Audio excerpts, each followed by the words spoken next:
Assalamualaikum and hello. So in this video, I'm going to continue for isomerism. So what is isomer? So isomers are compounds with the same molecular formula but different arrangement of atoms. So this is the definition for isomerism. So you have to memorize this definition.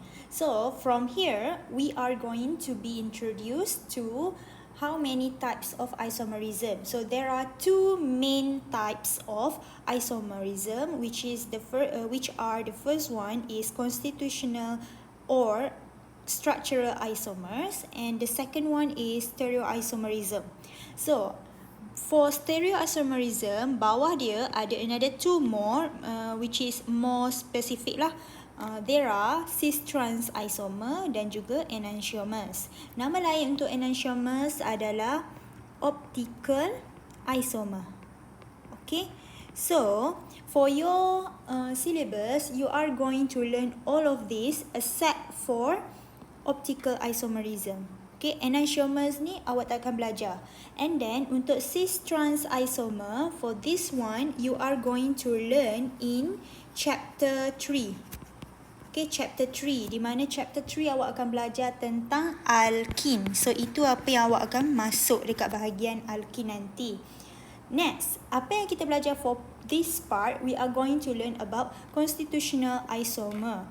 So constitutional isomer are compounds with same molecular formula but different structural formula. So different structural formula in this case is they are divided into three forms. The first one is chain isomerism, the second one positional isomerism, and the third one is functional group isomerism. Untuk chain isomerism, dia berbeza dari segi structure of carbon chain, di mana kita akan tengok bilangan carbon chain dan bermain dengan bilangan dia sama ada semakin kecil ataupun semakin panjang. Okay, semakin pendek ataupun semakin panjang untuk carbon chain. That is for chain isomerism. Next one, untuk positional isomerism, dia berbeza daripada position of functional group. So this is where it's very important for you to memorize the functional group. Kalau awak tak memorize, awak takkan tahu dalam molecular formula tu ada functional group. So please, by now, you should memorize and all those functional group mesti dah ada dalam fikiran awak. Okay, next one, the third constitutional isomer adalah functional group isomer, di mana dia mempunyai molecular formula yang sama tapi functional group dia berbeza. Okay, let's go one by one melalui examples. So, untuk example 4, Miss ada 3 jenis isomer dan Miss akan gunakan 3 example untuk awak faham macam mana kita nak draw the isomer. Okay, you have to learn how to draw the isomer. So let's go for the first one, chain isomer. So chain isomer, tips dia adalah you have to shorten the carbon chain by making branches using substituents. So contohnya kalau carbon chain tu ada 5, kita akan kurangkan jadi 4, jadi 3, jadi 2. So 5 adalah yang paling panjang. So biasanya soalan bagi dalam bentuk molecular formula. So this form is molecular formula. So bila dia tulis molecular formula, you can determine what is the longest carbon chain based on the number of carbon here. So here is 5 longest carbon chain. So lukis dulu yang paling panjang, which is dia punya carbon attached to each other. So Miss akan lukis 5 carbon. So 1, 2, 3, 4, 5. And then each carbon ada 4 bond. Macam biasa, konsep yang kita belajar, carbon mesti ada 4. Okay, dan setiap carbon kita akan isi dengan hidrogen dengan syarat hidrogennya mesti sama macam dekat molecular formula 12. So mari kita kira sama-sama. 1, 2, 3, 4, 5, 6, 7, 8, 9, 10, 11, 12. So awak sudah dapat the first isomer where the molecular formula is C5H12.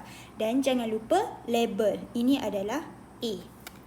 Okay, next one, kita akan continue di mana kita akan draw another isomer dengan cara kita gunakan chain dia makin kecil. So kita shorten the carbon chain. So daripada sekarang kita tengok dia adalah 5 carbon chain. Sekarang Miss akan jadikan dia sebagai 4 carbon chain. So Miss akan draw 4 carbon chain. 1, 2, 3, 4. Okay, next one. Carbon chain adalah yang paling panjang iaitu 4. So kita ada satu extra carbon. Kat mana kita nak letak? Kita akan letak dekat carbon yang tengah, which is sama ada this one or this one. Kenapa kita tak letak dekat hujung? Sebab kalau Miss letak dekat hujung, konsep dia samalah macam 5 carbon chain. So kita takkan letaklah dekat hujung sebab tak kisahlah awak nak letak ke bawah ke atas, dia sama 5. So maknanya kita kena letak dekat carbon yang berada di tengah. So awak ada dua choices right now. Awak ada, sama ada carbon ini ataupun yang ini. So Miss akan letak yang mana-mana lah, which is bila kita tambah satu carbon, so dia akan jadi C dekat sini. Okay, dan Miss akan jadikan dia, bila dia satu bond sudah guna untuk carbon, so another 3 bonds dia akan attach kepada hydrogen lah. Untuk jimatkan space, Miss akan tulis dia sebagai CH3. Dan the rest of the carbon ada 4 bond. Okay, dan kita akan isi hidrogen sebanyak 12. Kita sudah guna 3 dekat sini. So kita isi selebihnya. Pastikan cukup 12. 4, 5, 6, 7, 8, 9, 10, 11, 12. So awak sudah dapat another second isomer punya structure untuk C5H12. Di mana untuk kes ini dia adalah 4 carbon chain. Sekarang kita buat another one more. Boleh tak kita kecilkan lagi? Sebab chain isomer kita makin kecil makin kecil. So maknanya kita kecilkan kepada 3 sekarang. So Miss letak 1, 2, 3. And then what happen? Miss ada lebih 2 lagi baki untuk carbon. So 2 carbon itu Miss akan letak di tengah. Sebab kita takkan letak hujung. Sebab kalau hujung, dia masih sama. Kita akan kira the longest one. So, di tengah. Which is, Miss akan letak dekat carbon yang tengah ni lah. 1, 2. Dan, satu bond sudah digunakan. So, carbon yang ditambah itu dia adalah CH3. Ini pun CH3. Okay. Konsep macam tadi lah. Miss cakap dia dah guna satu bond. So, baki 3 bond dia akan bonded dengan hydrogen. Sebab molecular formula hanya ada 2 elemen sahaja. So, the rest of it, kita akan pastikan carbon ada 4 bond. 1, 2, 3, 4. 1, 2, 3, 4. And then, kita akan isi selebihnya hydrogen yang kita telah guna sebanyak 3 tambah 3, 6. So, pastikan isi selebihnya cukup 12. 7, 8, 9, 10, 11, 12. So, ini adalah structure yang ketiga Miss label sebagai C. Seterusnya, kalau Miss nak buat lagi kecil, boleh tak Miss buat 2? So, kalau 2, Miss akan sambung another 3. Miss akan sambung dekat sini. And then contohnya sambung kat sini, konsep dia sama sahaja. Which is, ini adalah carbon chain untuk 4. 1, 2, 1, 2, 3, 4. So, sama je macam this one. So, sebab itulah the shortest you can get for C5H12 adalah 3 carbon chain. So maknanya berapa isomer yang kita boleh dapat untuk C5H12? Isomernya adalah sebanyak 3. So ini adalah kita punya conclusion. 3 isomers for C5H12. Okay? Ini apa yang Miss nak awak faham. So, jawapan awak untuk yang mana? Jawapan awak untuk drawing sahaja. Di mana setiap satu drawing awak draw dengan label, awak dapat 1 markah. So, itu adalah untuk chain isomer. Tips dia, you have to shorten the carbon chain. Seterusnya, kita teruskan dengan positional isomer. So, macam mana kita nak buat positional isomer? Tips dia kena change the position of functional group. Tapi syarat dia kita kena tahu apakah functional group yang wujud dalam molecular formula yang diberi. So, molecular formula yang diberi adalah C3H7Cl. So maknanya awak ada 3 carbon chain C3. And what is your functional group? Your functional group adalah this one, which is Cl. Apakah nama functional group ini? Ini adalah halogen. Okay, kena hafalnya. So, seterusnya macam mana kita nak buat positional isomer? Tips yang sama. Kita draw dulu carbon chain yang paling panjang. So, yang paling panjang adalah C3. So, Miss draw 3. And then after that, satu daripada carbon punya bond kita akan bonded kepada halogen, which is halogen kita adalah Cl. So Miss akan letak dekat position carbon yang pertama, which is yang paling hujung lah. Kalau awak nak label, awak label lah nombor supaya awak nampak. So Miss akan letak ini 1, 2, 3. So Miss akan letak Cl dekat carbon yang pertama. Okay, next one. Selebihnya kita akan isi dengan hidrogen, di mana setiap carbon ada 4 bond. Okey, hidrogen yang kita akan isi adalah sebanyak 7. So, 1, 2, 3, 4, 5, 6, 7. So, kita sudah dapat isomer yang pertama untuk C3H7Cl. Now, kita try buat positional isomer di mana kita akan tukar position functional group. Adakah untuk carbon chain kita tukar? Tidak. Kita tak akan ubah carbon chain punya kepanjangan. So maknanya untuk kes ini dia punya carbon chain adalah 3, ia masih lagi kekal sebagai 3. So Miss akan lukis 1, 2, 3, which is untuk kes ini awak kalau awak nak label nombor, boleh. So, Miss label nombor daripada kanan ke kiri.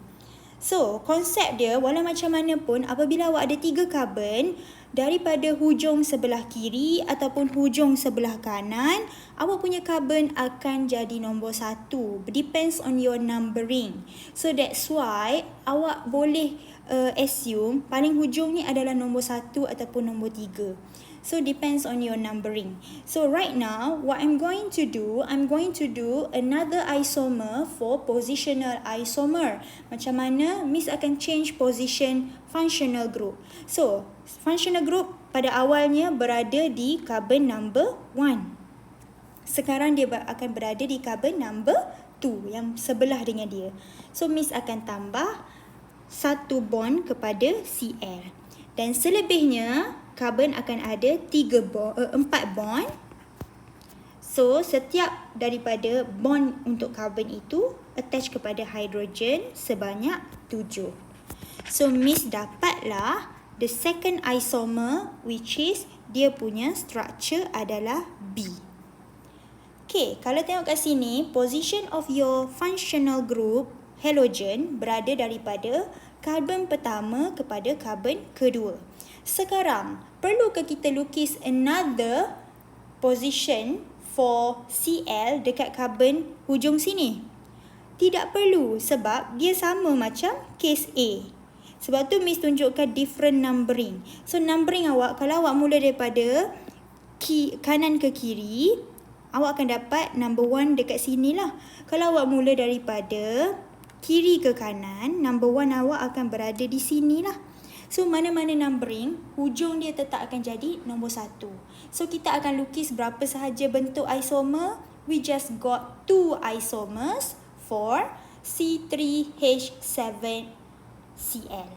Hanya 2 sahaja ya. 2 sahaja bentuk isomer. So, next one, settle untuk positional isomer. Kita masuk kepada functional group isomer. So, untuk functional group isomer, dia special because you have to memorize the coupling. So, that is the tips that you have to understand. You have to memorize the coupling. So, coupling bergantung kepada class of compound. So, nampak ini perkataan class of compound? Kena hafal macam Miss mention sebelum ni. Dan class of compound yang terlibat untuk first coupling ini adalah antara alkohol dengan ether. Dan dia ada general formula which is this one. Next one kita ada aldehyde dan ketone. General formula dia adalah this one. And then kita ada carboxylic acid dan ester untuk third coupling. General formula adalah seperti mana yang ditulis. Dan kita ada alkene dan cycloalkane. General formula seperti mana yang kita tulis. So, untuk alkohol, dia ada OH. Untuk ether, dia adalah COC. So, untuk aldehyde, dua-dua dia ada double bond C double bond O. Tapi, difference sama ada dia ada dua alkyl group ataupun satu sahaja alkyl group.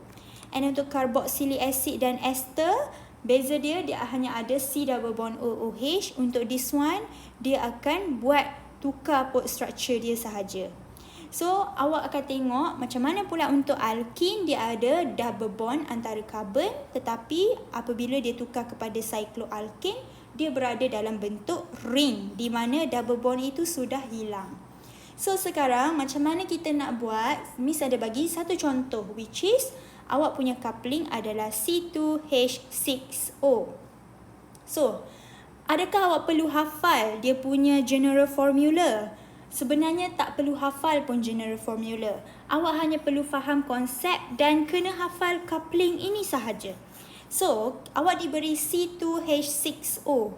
Metod yang pertama, gunakan konsep yang awak faham, draw the longest carbon chain. So, now the longest carbon chain you have is 2, C2.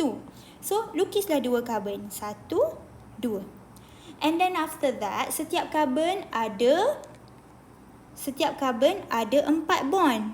Itu konsep yang awak faham. Lukislah 4 bond. And then seterusnya kita akan isi setiap bond itu attach kepada hidrogen. So ada berapa hidrogen sekarang? Awak ada 6 hidrogen. So setiap bond itu misalkan isi karbon pertama daripada hook kiri 3. And then karbon kedua 2. Seterusnya, Miss ada 6. So, kalau buat macam ni, awak tak menjawab soalan sebab kita nampak tak ada O atom. So, maknanya, apakah functional group yang wujud dekat sini? Dia tak boleh bonded kepada H. Satu bond daripada mana-mana carbon akan bonded kepada O dahulu. So, kita akan padam salah satu H, kita ganti dengan O. And then, O ini akan bonded kepada H. Dan kalau kita tengok, inilah isomer yang pertama untuk kita punya functional group isomer. Okay, so kalau tengok kat sini, bilangan karbon saya cukup 2, bilangan hidrogen saya cukup 6 dan bilangan oksigen saya cukup 1. So daripada sini kita nampak class of compound ini mempunyai functional group, di mana functional group dia adalah this one. Apa nama functional group ini? Ini adalah hydroxyl. So, hydroxyl adalah functional group untuk alkohol. So, maknanya kita boleh tahu ini adalah alkohol. Dan awak sudah hafal dia punya coupling. Untuk alkohol, dia akan couple dengan siapa? Dia akan couple dengan ether. So, ether, awak tukar saja position dia punya functional group. Di mana ether, kita akan lukis apabila oksigen berada di tengah-tengah antara dua karbon. So, kita akan lukis oksigen. And then, dia berada di tengah-tengah antara dua karbon. And then, selebihnya karbon kita akan isi dengan 4 bond. And then, setiap 4 itu kita akan isi dengan hidrogen. Dan kalau tengok, cukup tak berdasarkan molecular formula yang kita draw? Kita ada 2 karbon, C2. Kita ada 6 hidrogen, H6. Dan kita ada 1 oksigen, O. So, maknanya ini adalah struktur yang betul. Dan inilah yang dikira sebagai awak punya second isomer. Dan class of compound untuk isomer ini adalah ether. Di mana functional group dia adalah this one, COC, iaitu nama functional group ini adalah alkoxy. Dalam bahagian structure awak, kalau isomer, dia tak minta pun awak circle functional group. Kalau dia minta baru awak buat. Miss circle kat sini sebab Miss nak awak faham.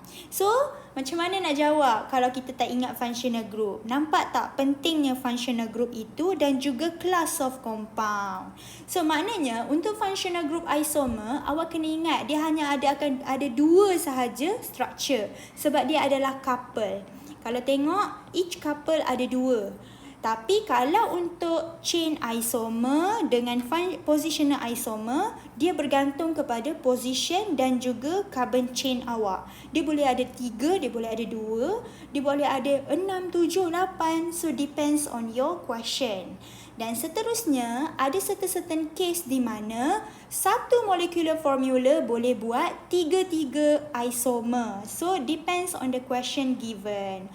So Miss tinggalkan latihan exercise 7 untuk awak punya exercise dan praktis kepada kefahaman video kali ini.